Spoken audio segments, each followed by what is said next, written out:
Hi guys, good morning, good morning. Ayan, magbubuo tayo ngayon ng Christmas tree.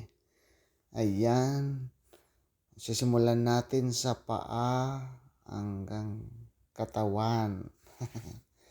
Yan, idudugtong-dugtong lang natin yan. Yan, yung pagkakabitan ng mga sanga-sanga. Dahil ano lang yan, tusok-tusok, dugtong-dugtong. Tutornilyoan muna natin yung dyan sa may katawan para hindi siya balibalik ko. May 3 tornilyo yan dyan sa baba. Yan. Ilalak muna natin siya. At bago natin siya dudugtungan. Yan. Higpitan muna natin ang tornilyo. Yan. Dahan-dahan lang ang pagigpit kasi baka mamaya malustred.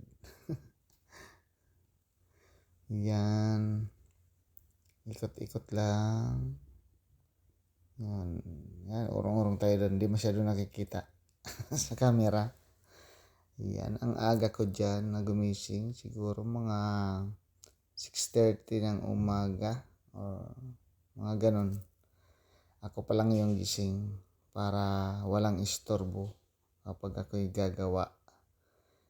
Kasi pag medyo tanghali na may mga bata kasi magugulo eh.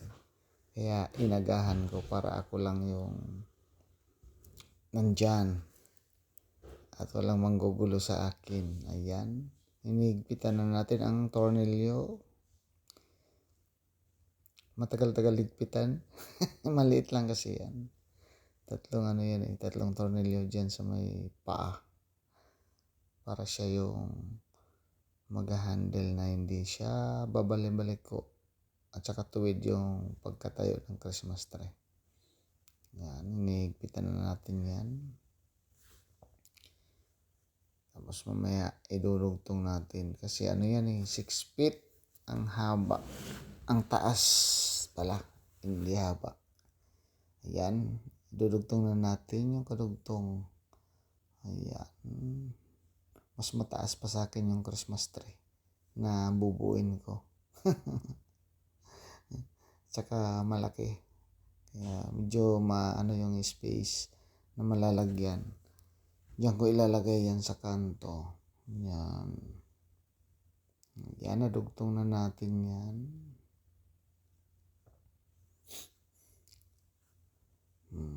Diba? Mas mataas sa akin. Ang ano pa lang yan, yung katawan pa lang yan. Ayan na, dinagay na natin yung mga sanga-sanga. Yan. Mamaya, gagamit tayo ng dyan, hagdanan kasi mataas. Hindi natin kayang abutin. Hindi tayo masyadong katangkaran. Gagamit tayo ng hagdanan dyan mamaya. Ayan. Yan, abang na mababa pa. Kaya pang abutin. Ayan, paikot-ikot lang tayo. Talagay natin yung mga sanga-sanga. Tapos bubuklat-buklatin natin. Diba? Christmas tree na. Pasko na. Ayan mataas na siya, diba? Gumamit na tayo ng hagdanan.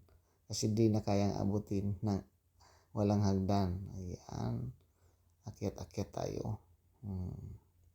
Ganon-ganon lang yun guys.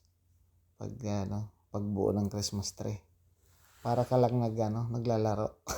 Paikot-ikot lang dyan sa kabuuan ng Christmas tree.